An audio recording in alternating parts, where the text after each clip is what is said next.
We back, man. Look, so everybody been going crazy over this little. Damn, that was a bad way to go. Hold on, give me a minute. Give me a minute. Everybody been going crazy over this. This David situation. I don't. Who the is David? Who is this nigga? Who's David?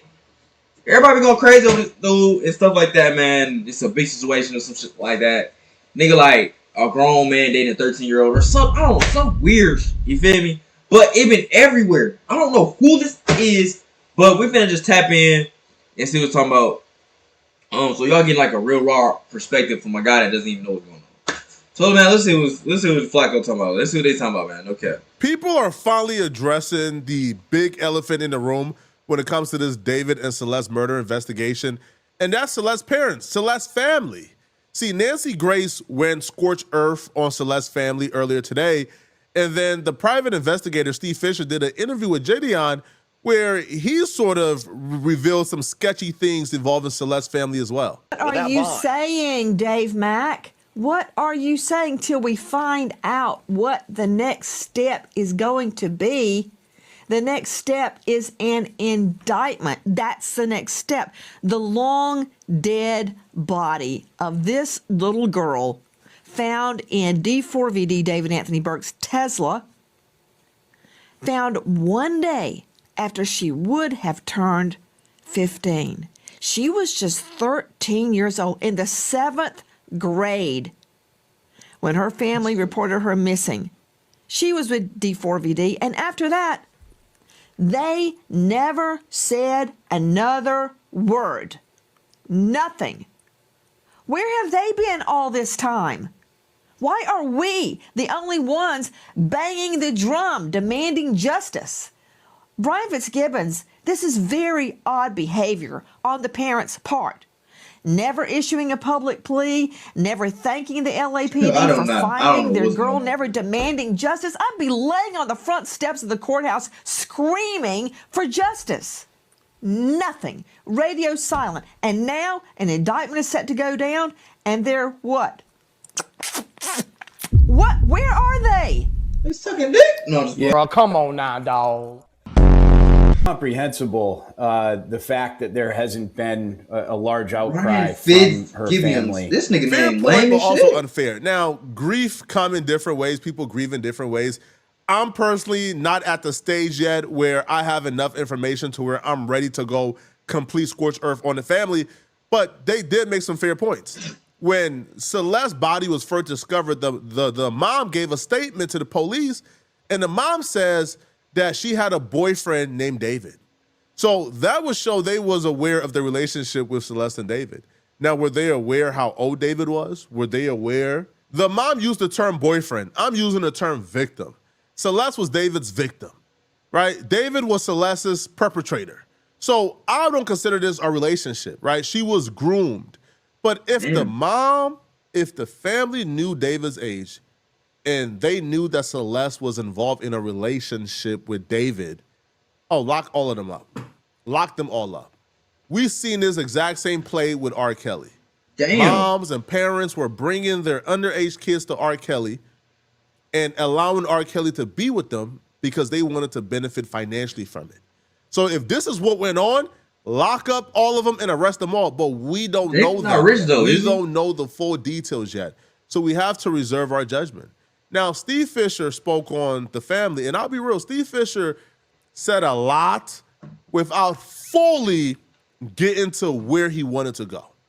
So the first red flag that popped up in my head that really stuck out, Steve Fisher said initially LAPD was putting out statements like, we don't know if this is a murder or a homicide. This could have very well been just, concealing the body inappropriately. Celeste could have died on her own, and then they just panicked and hide the body. We don't know yet. So the homeowner stepped in, right? The house that David was renting, they stepped in and they hired Steve Fisher, the private investigator. Steve Fisher, who was tasked with discovering whether or not Celeste was murdered or if she took her own life, contacted the family. And according to Steve Fisher, he contacted the family, but it was almost impossible to get in touch with them, right? And he felt like he was badgering them at some point, and he just stopped. I don't know any family who wouldn't be super receptive to any help they can get from a private investigator if the police is putting out information of she may not have been murdered, she may have, done it to herself. And then a private investigator saying, hey, I'm here to investigate whether or not she was murdered. I don't know any family that wouldn't be receptive to that help. But Right. apparently Celeste's family wasn't too receptive. Celeste's family never got in touch with you to like find Oh them. yeah, Jillian, he really be doing like the little sexual predators and all that. He really be doing that shit for real. That shit crazy. But yo, if I'm quiet and stuff like that, I really know what's going on. I don't have too much information on this shit, so I'm really like listening, like for real. You know what I'm saying? Cause like all the other shit we reacting to, I be having like a little bit of information from what I heard or seen and shit like that. This I haven't. I seen it, but I don't pay attention to it because I don't give a fuck about this nigga. Who is this nigga? But yeah, so if I'm a little silent, I'm kind of like learning which one. Or the only reason why you got involved was because the owners of the house had cops coming through their house, investigating stuff, and they just didn't know what was happening. Yeah, no, I've never been in touch with her family. I've tried. Jimmy I didn't want to changed push a lot, them hard, bro. He though, changed so I haven't really shit. followed up more. But yeah, so the owners were very, it's never had anything to do with value of the house or loss of value or anything. It's had to do with, they wanted to understand what happened there because they have kids around that age and they wanted to know if, on like even a spiritual level, if they could go back in that house. It was really hard for them to fathom. If it happened there, or even in fact, even that didn't happen there, just the fact that it's tied to it, they have some real decisions to make, and they're from out of the country, and so they don't really understand the laws and everything. So they said, listen, we want to find out what happened. They wanted to know what the truth was, and they wanted to make sure that Celeste, got justice if she needed to get justice. Because remember at that time too, they're telling us there might not be any crime here beyond concealment of a body, which was never true. I don't know why LAPD came out and said that, but they were making it sound like this might have been like an overdose or something, and they made a bad decision. There was nothing like that. It was never anything like that. This was a guy who's a predator. I don't know why it took this long to get where we're at. I'm glad there's finally Pierce justice is coming, and it doesn't seem like there was this real urge. It wasn't like maybe the sense of urgency. Yes, yeah. These are questions, not accusations, until we know more information or until we know certain things are facts. But why wouldn't the family want to get involved or want to meet or want to be in touch with somebody who's trying to get their daughter justice? Especially if the police is at this point saying, we don't know if it's a murder investigation, and the private investigator is saying, I'm going to find out and prove it's a murder. Why wouldn't you want to get involved with the To me, it doesn't make no sense whatsoever. It's inconsistent with what we would expect from a grieving family, right? It doesn't make sense whatsoever. Now, the part that really tripped me out is, and this is more proof that this relationship with Celeste and David was not a secret, was somebody from Celeste's school or near the school or association with the school from their little community. When she first went missing, somebody contacted David's management and let them know, hey, there's rumors that your artist is involved with her being missing. Please return her back to her family. But it was no secret that she was with him. In fact, somebody close to the situation, her family, the school where she was going, wrote his management by email and said, paraphrasing it, there's a rumor that David might be involved in the disappearance. Wait, so he's a signed artist? Niggas wrote his label, hey, your artist is one of our people. Return the bitch. My fault. This is a sad situation, but return her. What the? 18-year-old, Celeste Rivas Hernandez. If that's true, please make sure she gets home quickly. And she got home. She arrived the next day, and that email was received by his management company, and they did send it to him.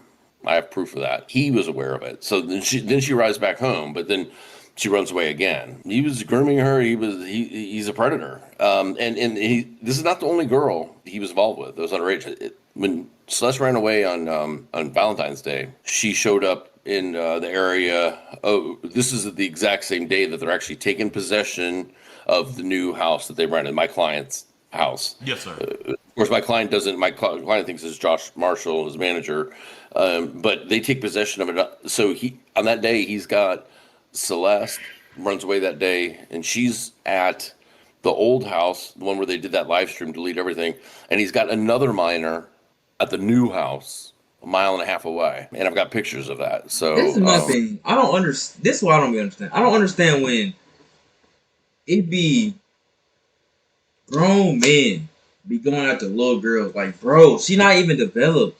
How is she even turning you on? Like, how is that even turning you up? Like, she not even developed, bro. Why go for younger bitches, bro? You know what I'm saying? That shit's sad, bro. I don't understand this shit. Like, I really want a therapist to break down. We might do a real session one day. I want a real therapist to break down why do some older guys go for 13-year-olds and shit like that. Because they not even developed. They have nothing to turn you on with, my nigga. So yeah, that can be. This is kind of all new about there being a new minor. If you can reveal, how old was this other minor that David was dealing with? She was 16 and 17. She was 16. This was going on for a while. Celeste and David was not a secret. If somebody who Y'all has some type of that was even affiliation with crazier. In some states, 16 is consensual or some shit like that. You feel me? In some states, it's a chart that I've seen. It's some states it's 16, some states say 13, some states say 17, some say 18. It's crazy. It's insane. less school knew, don't you think the parents would know as well? And if the parents knew, why is there no reports of the parents talking to the police about David and Celeste? Why is there nothing that's coming out where, hey, brother, parents been reported David for being inappropriate with their daughter? Now, Steve Fisher will say that the parents were reporting Celeste as a missing kid to cover their tracks from his perspective because she was never really missing. They knew exactly where she was at, and she would come and go. She would come for family events and then leave and be with David and be on tour and be with him for months on end. So was she really missing if they knew where she was and she was coming back and forth? No, she wouldn't be a missing child. So why was she reported missing and they kept her as a missing child? According to Steve Fisher, he believes that that's because, that's to get CPS from off their tracks, to get the school from off their tracks, because if she's not reported missing, well, CPS in the school is asking, why is she not at school?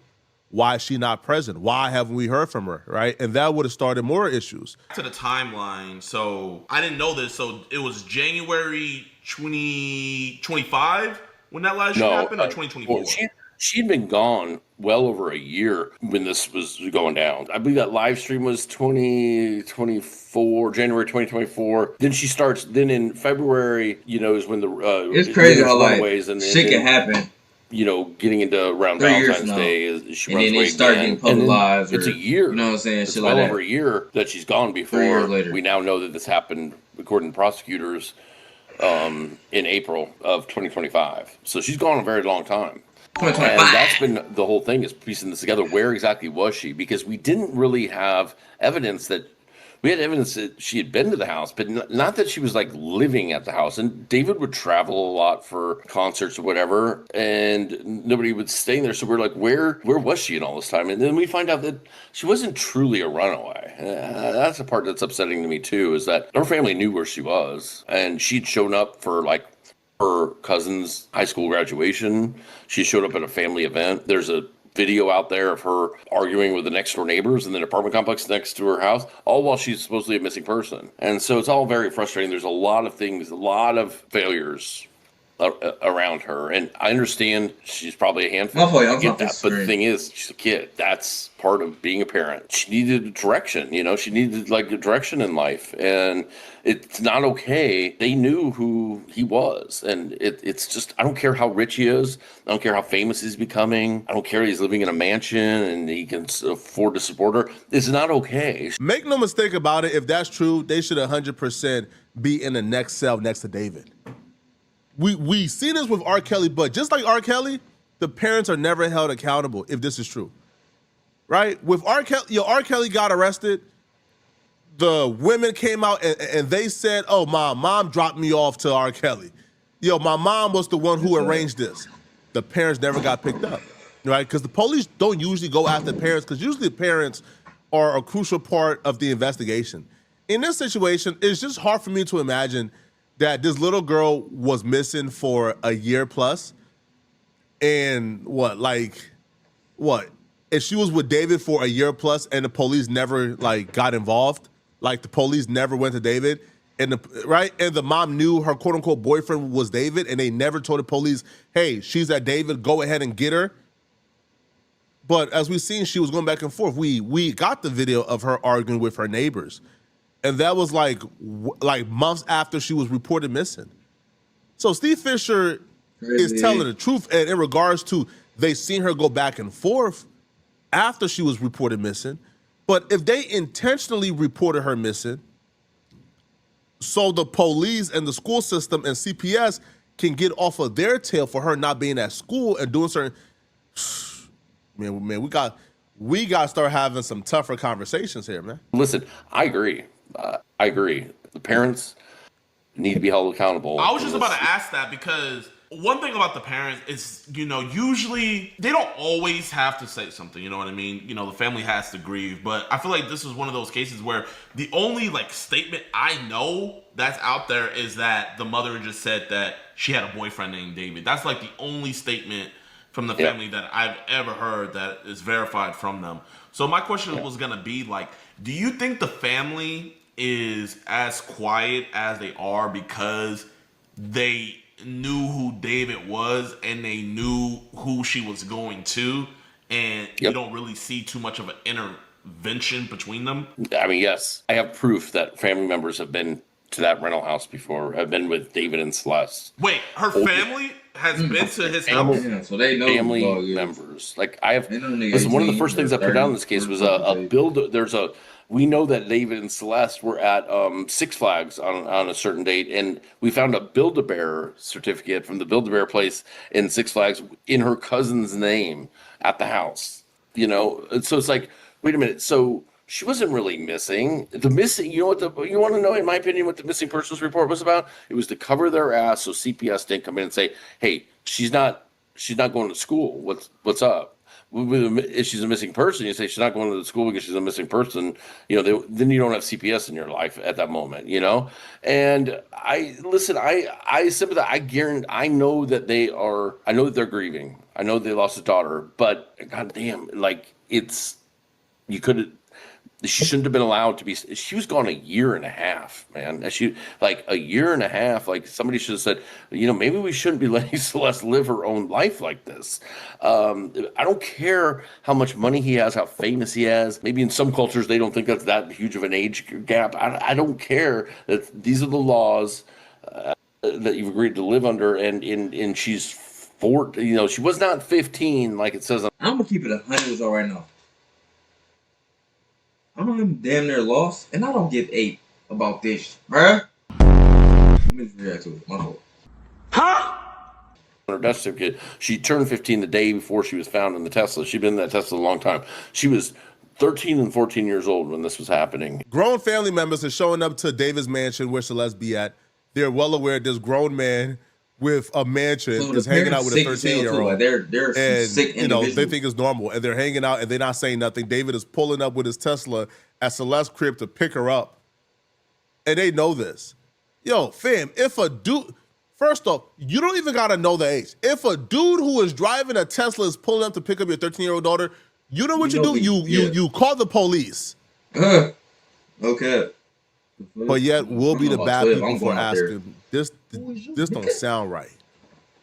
But y'all let me know what y'all think, man. All right? So I think, man.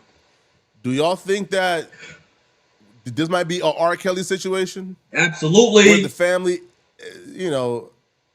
essentially put a price on Celeste and sold her to David? Seems like you're ready. Because if they in the mansion, they are receiving money, receiving paying perks, them. Let me rich, your daughter. And they're turning a blind eye because he's a rich celebrity. This is not right. It's not cool. And anyone involved has to be held accountable. Facts. There was a lot of people who killed this little girl, and they all got to be held accountable, including David and his friends.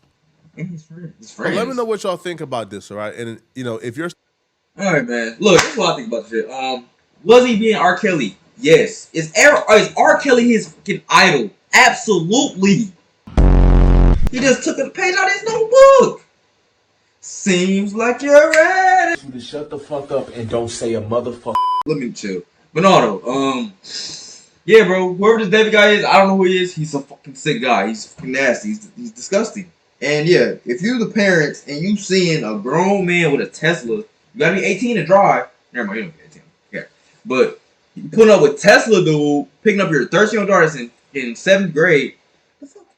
Ain't no niggas in 7th grade driving legally. You feel what I'm saying? So, yeah, bro. Parents gotta get held accountable. Yeah. Sad situation. But yeah, that's the end of this, man. Hope y'all enjoy it, man. We gone. Peace.